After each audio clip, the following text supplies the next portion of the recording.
Welcome to Inside Human Capital, presented by Connex Partners and Sabertooth. Hi, and welcome to another episode of the C-Suite Edge Inside Human Capital. I'm very fortunate as the CEO and founder of Sabertooth Recruiting to have allied myself, if you will, to Connex Partners. Connex has an ecosystem in the human capital executive space that is not only invite only, but it is amazing. And one of the amazing people that I'm fortunate enough to have on the show today from that ecosystem is Mei-joy Foster. Mei-joy is the Vice President of Talent Management at Blackhawk Networks. And Mei-joy, I'm just excited to have you on today. I'm excited to be here. Thank you for inviting me. Oh, no, I know from our prior conversations, you have an amazing story and background, and you've put yourself in a really cool place. You know, you're helping to lead a 90 or 100 person department, 5,000 plus people, around the world and whatnot. And it's really remarkable. And so I'm hoping maybe as we get started, you could take a minute and a half or so and kind of share a little bit about your journey and about where you are today. Yeah, absolutely. I mean, where I'm at today is I lead talent management at BHN, and I manage the global HR business partner team. We support the executives in the company reporting into the head of HR.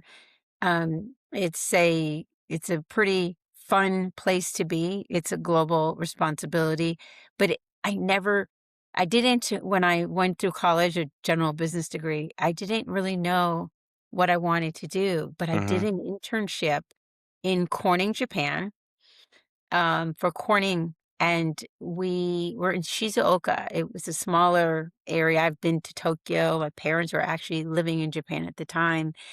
And I met this gentleman who was basically my mentor and shepherd while I was doing my internship. Turns out he was the head of HR. And that was my first entree into knowing, what is HR? What is it about? And so, having spent that summer, observing what he did, I thought this might be something I can do. It might be something I might be interested in. And so, I had to kind of work my way up, but, I started in the, tech sector, and I really never looked back. I think being able to go into high tech environments for me led to different opportunities. I learned benefits. I consider myself a true generalist. If you're a business partner, head of talent management, you really have to learn multiple disciplines of HR. So, I did various projects, and the biggest inflection point, I think, my career is when my company was acquired by IBM, and I was put into this role that I was still a business partner for my company, but it really opened my eyes to how businesses scale and how you can scale a talent management function. And quite frankly, that opportunity led me to my first global leadership role at ACI, and that was incredible. I learned a lot of different things, and I think it really was foundational.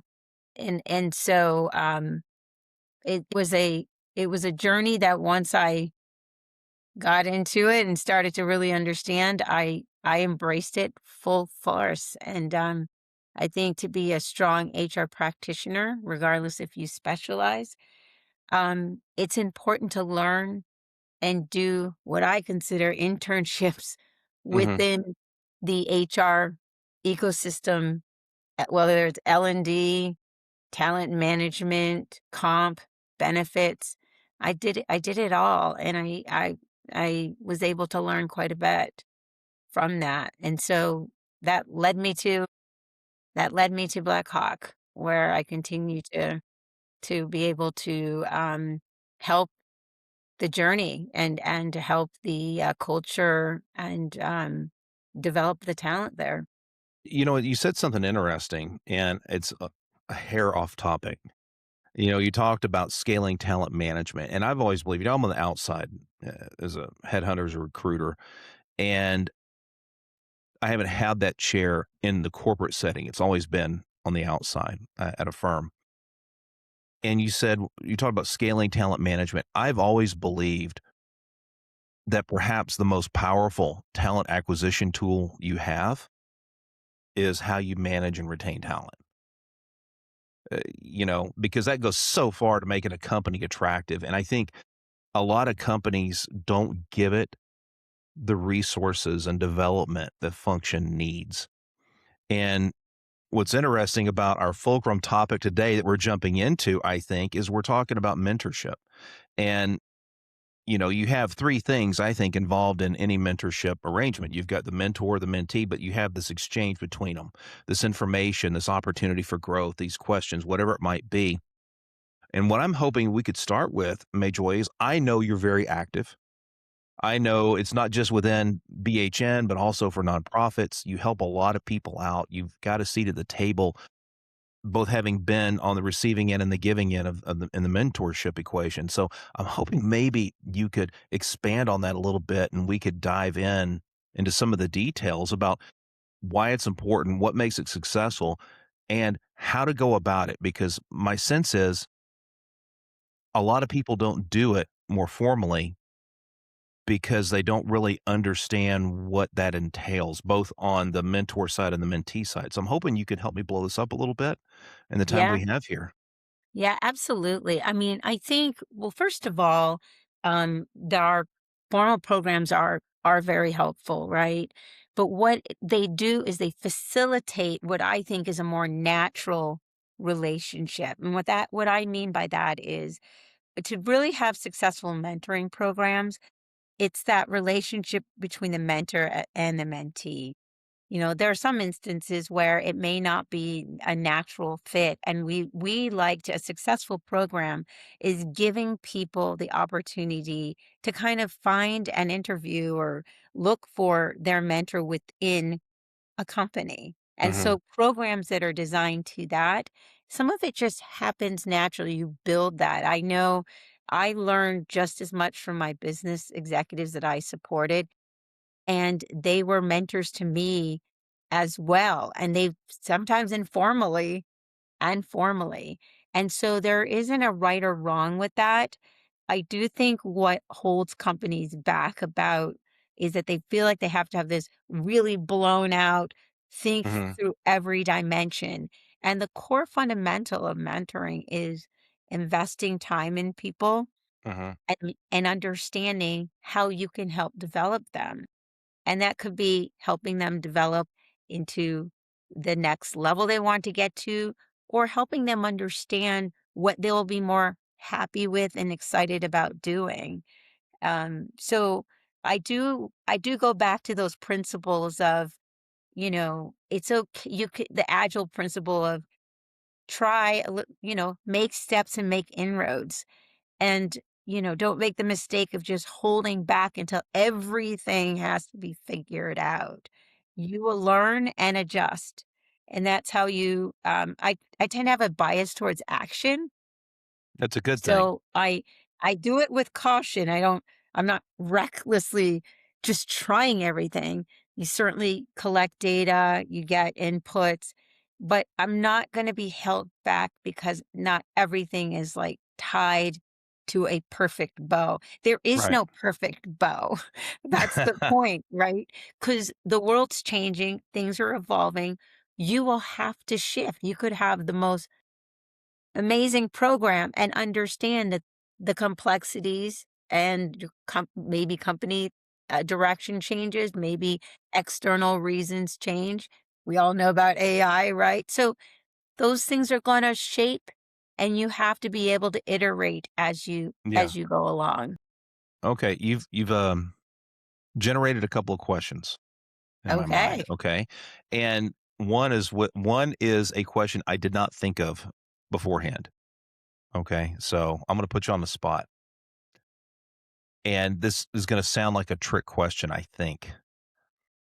When is being a mentee most important in your career? Well, I don't know if that it's I think you do have to, I think we are all have imposter syndrome. So Hmm. we, we don't think we can be mentors or I think if you are you're the individual and you should be seeking out all opportunities to learn from different people. You can be mentored without someone knowing they're mentoring you in some ways, right? You Hmm. asking questions. Um, from a perspective of a mentor though, and I want to turn it kind of to that, I do think that, you know, there is probably some mid-career time inflection Hmm. point where you probably have enough information or enough life experiences. Hmm. Um, but I also don't want to, sell short the people who have have a lot of, creative and good ideas, and they could still also be mentors, right? I look at it as that's your responsibility at work anyway, to help other people. And when you're helping other people, you're essentially in some ways mentoring them. Yeah. Well, and I kind of tie it. I don't know if that answered your question or not, but I Well, kind of turned the it, topic it a little bit. it does, at least somewhat, because my thought was when we think about mentors, we think about somebody in the first couple of 5 years or so of their career. Hey, I need somebody to help me navigate to be my career Sherpa or whatever it is. And I think the whole mentor paradigm is one that should be fueled by the desire for continuous learning and improvement, regardless of where you're at in your education or career. Agreed. I learned a lesson early on, first job out of college that really helped me. And I was already going down the path, but I got to go out in the field, pipeline inspection company. I got to go do things. I got to go see how much time was wasted and how much time was used well. Some of the things that were dangerous, flash fires when you're popping open a pipeline if there's pressure left in it and a product or whatever. And I learned the same thing in the waste industry, going out and auditing routes or going on them, getting out in the maintenance area and interacting with people, seeing the work that's going on, sometimes putting my own hands on it. And I could go right down the list where I had to go. I'd sit down. I remember Kenny. Kenny ran maintenance in Houston hauling, and I would go sit down with Kenny and just talk with him and learn about what he did, listen to him, try to ask questions. And he didn't know. He was, in effect, mentoring me on how to run that shop well. Good safety record, good efficiency. You're And shadowing him, right? I mean, yeah. essentially, and as in that process, you're hearing the type of um questions, as you said, and so when you become a mentor, you learn to ask people questions to unlock what they're Hmm. learning, right? And I do believe, like, you have to have a level of intellectual curiosity and an inherent interest in wanting to help people grow. um though, those are attributes I think to get into HR. I've told this to my teams over the years. It's not about you, it's about helping others. You are important to me as your manager, but in terms of why we're here, it's I'm doing what I do not to get the accolades for a promotion. I'm doing because I actually enjoy what I do, right? My mom Yeah. told me a long time ago, and my dad did too. You have to really love what you do. These are all fundamental principles that we forget, but Hmm. it's true, right? And sometimes I've helped mentees pivot from where they want to be because they thought that they were happy and they weren't in what they were doing. Isn't it amazing that sometimes a conversation with someone who asks the right questions can lead you to an epiphany, and this massive change in your life? I mean, I fell into the industry I'm in 20-ish years ago by accident. I didn't mean to stumble into it. I didn't mean when I left it temporarily to come back to it and just and carve out the career path, but a lot of it was just because somebody asked me questions. I remember someone asked me, "Hey, so why are you in accounting?" I'm like, "Well, I remember going, well, that's a really good, I haven't asked myself that question. Why am I in accounting? Then I found myself in the recruiting space. And it's, I think it's super valuable. But you mentioned this term as a term I use a lot because it's a quality I look for in candidates I interview. I look for intellectual curiosity. To me, if you want to find out how engaged someone is, how bright they are in a sense, and I'm not saying that from, like, let's your IQ's here or there, Yeah, yeah, I but understand. they're pulling a string. They're pulling on the thread because they want to learn more. I want to see someone in an interview dig a little bit for more because that tells me a lot. How critical is that intellectual curiosity in the mentor-mentee relationship, and what typically, in your experience, really lights the fire, really sparks that up? Because just because someone's a bright person, has a high IQ, doesn't mean they're intellectually curious. Yeah, I think you can tell it because the investment in how they go about approaching problems, the questions that they ask. You know, in my as I shared with you in our some previous conversations, I mentor entrepreneurs in the Boston area, and we focus in areas where people who may not have more underserved communities. So often you'll have women of color, you'll have minorities who really have a great business idea and they don't have some of that practical business acumen. Hmm. And but you can tell that they're invested and and I think that's important. I mean, Hmm. I've seen people through an accelerator program where I've had to say, I don't think you're ready for this program yet because I, I'm here to help you. I'm here to network and get you to where you need to. But I did not see the investment, the time, and they appreciated it because they were stressed out in the scenario, and so I do think that intellectual curiosity, the questions, the investment in what they're doing, and the passion, you can tell by the questions they ask, the dialogue you have with people.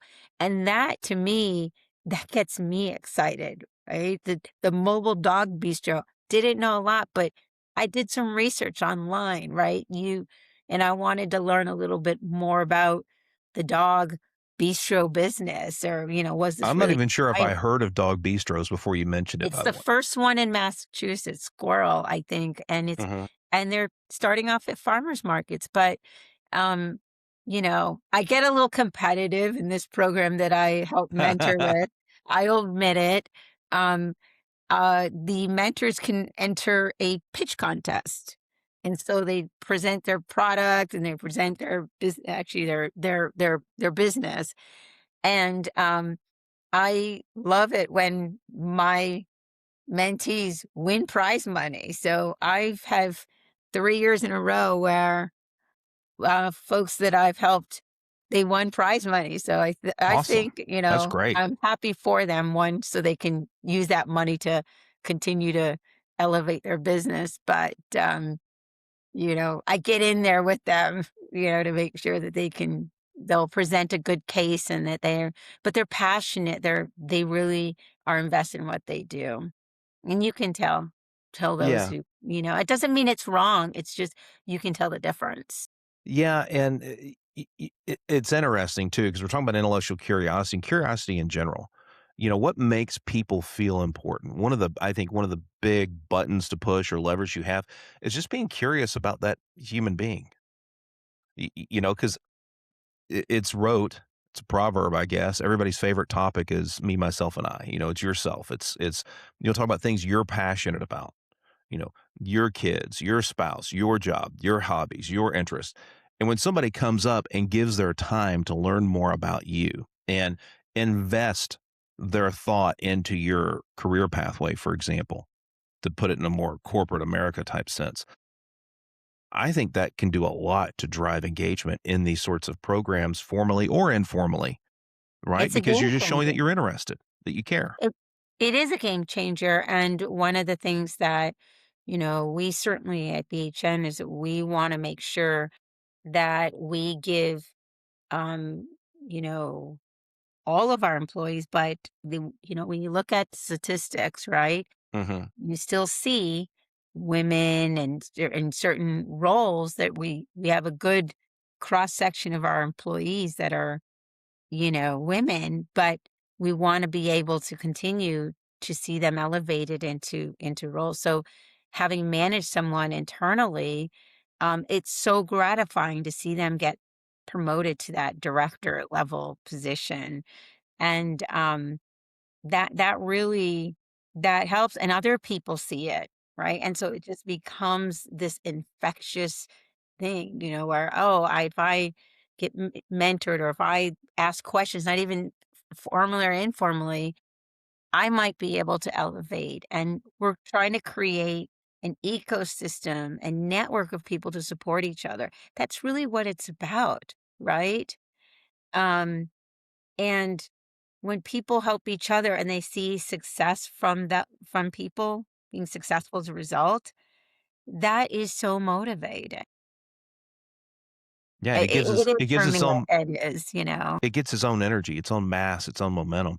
And But you get conversely, more out of employees, and quite frankly, you elevate the talent in your organization when you do that. yeah. And You if you don't do it, fundamentally but do that. if you don't do it, it's the other side of the coin. A- Exactly. And that's what's amazing to me is really, really hard to quantify the value of this, but you can see the value. It's plain.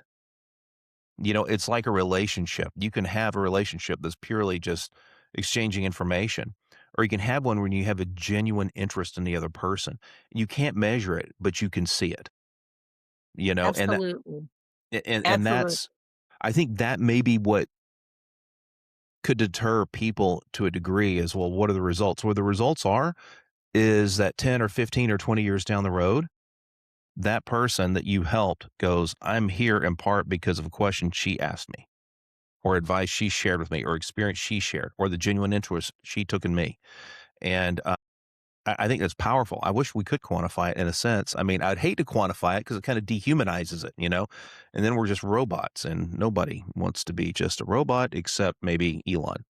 Um, that was my one joke for the Well, show today. I think, sorry, it wa I think, when a mentor that someone who you've really entrusted Hmm. comes to you for advice, that feels like, oh gosh, you've Yeah, learned from them and now they're coming to you. Um, you've that arrived. is a hallmark. I've had those couple of those instances and I thought, wow, I was a naive and young in my career, and now some of these mentors are coming and asking me, regarding things. No, that's So pretty cool. Hey, yeah, Mayjoy, I have a question for you sure. because I think there are a lot of avenues we have yet to explore. And I'm sorry that we have time constraints, not just when it comes to the show, but we have work to do too during the day outside of the show. But if somebody wanted to dive deeper, because I know you've been doing this for years, you have very broad experience, both domestically and globally. And you're just an all around wonderful person to boot to talk with, which I really appreciate. But if somebody wants to get in contact and dive a little deeper, what's the best way for them to do that? Yeah, definitely through LinkedIn. Mei-joy Foster. I think my name is unique enough that it's easy to search. And I would be happy to connect them, and Awesome. certainly have a conversation. No, sounds like a winner. Mayjoy, I'm grateful that you joined us today. Thank you so much. Thank you. Thank you for listening to Inside Human Capital, presented by Connex Partners and Sabertooth.